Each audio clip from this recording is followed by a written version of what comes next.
अस्सलामु अलैकुम वरहमतुल्लाहि वबरकातुह। दोस्तों, आप जानते हैं कि आजकल इस्लामोफोबिया की एक लहर चल पड़ी है, जिसको देखो इस्लाम के ख़िलाफ़ प्रोपेगेंडा करने के लिए बेताब नज़र आता है।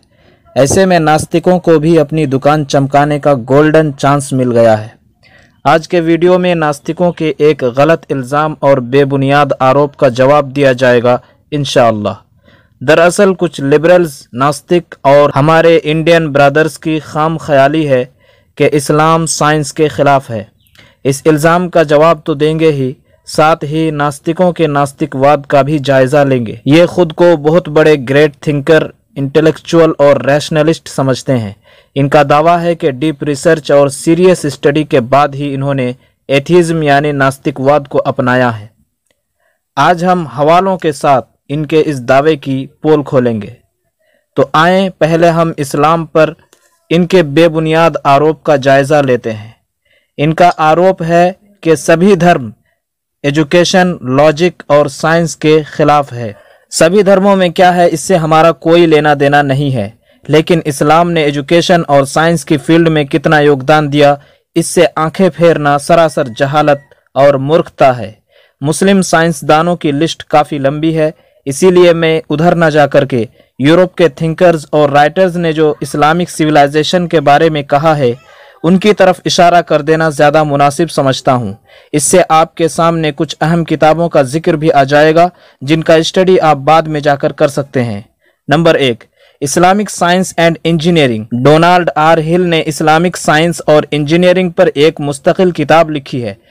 इसमें एक जगह वो लिखते हैं, 12वीं सदी और 13वीं सदी का शुरुआती पीरियड वो महान पीरियड है जब पश्चिम में इस्लामी साइंस तेज़ी से फैला और अरबी से लैटिन ट्रांसलेशन की लहर चली, जिसने यूरोपीय साइंस की तरक्की के लिए ईंधन का काम किया।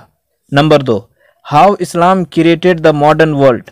9/11 के बाद जब मुसलमानों को हर तरफ से घेरा जाने लगा और हर मुसलमान को गंवार और अनपढ़ करार दिया जाने लगा, तो इंसाफ पसंद राइटर मार्क ग्राहम खड़े हुए और उन्होंने किताब लिखी, how Islam created the modern world.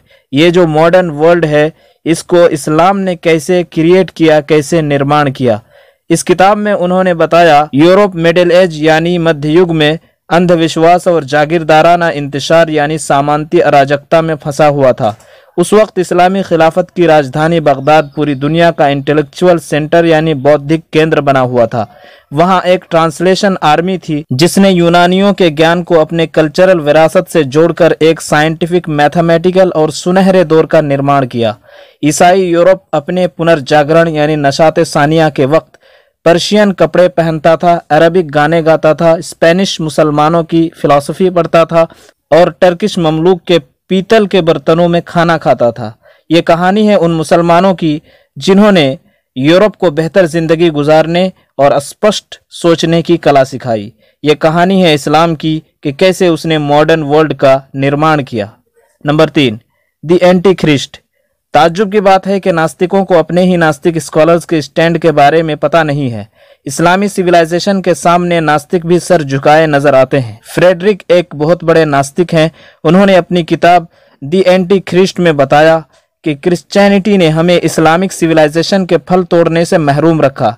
Spain में उस चमत्कारी कल्चरल वर्ल्ड को बुरी तरह कुचला गया। क्रूसेडर्स ने ऐसी चीज के खिलाफ जंग लड़ी जिसके सामने मिट्टी में उन्हें अपनी नाक रगड़नी चाहिए थी। एक ऐसा सिविलाइजेशन जिसके सामने 19वीं सदी का सिविलाइजेशन खुद को फकीर और बैकवर्ड महसूस करता है। नंबर 4, एक और नास्तिक नील देग्रास टायसन की क्लिप सुनिए।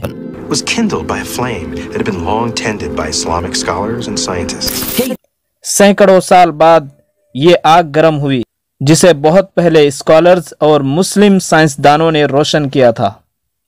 इन बातों को सुनकर इंडियन और पाकिस्तानी नास्तिकों को पता चल गया होगा कि उनका स्टडी लेवल कितना गिरा हुआ है।